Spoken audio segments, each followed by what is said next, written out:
இயேசுவுக்கே புகழ்.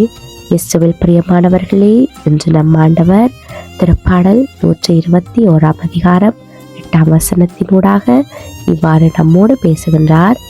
நீர் போகும் போதும் உள்ளே வரும்போதும் இப்போதும் எப்போதும் ஆண்டவர் உம்மை காத்தருள்வார்.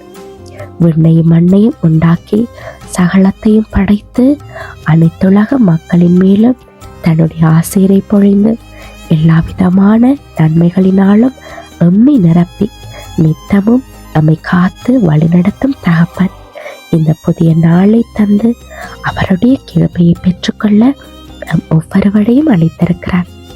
ஒவ்வொரு நாளும் ஆண்டவர் தன்னுடைய வார்த்தையின் மூலமாக நம்மோடு பேசிக்கொண்டு உறவாடி கொண்டிருக்கிறார்.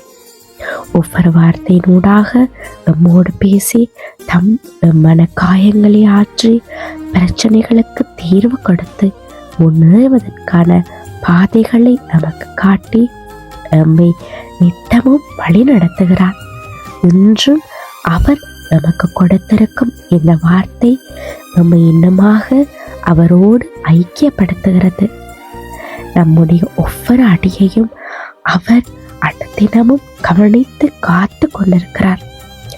நீங்க வேலைக்கு போகும்போதும் பாடசாலைக்கு போகும்போதும் தனிப்பட்ட பல தேவைகளுக்கும் இப்படியாக நீங்க வெளியே போகும்போதும் சரி, வீட்டுக்கு திரும்பி வரும்போதும் சரி, பத்திரமாக அவர் உங்களை காத்து வழிநடத்தி வருகிறார். அதுக்காக நாங்க அவருக்கு ஒவ்வொரு நாளும் நன்றி சொல்லி இருக்கிறோமா?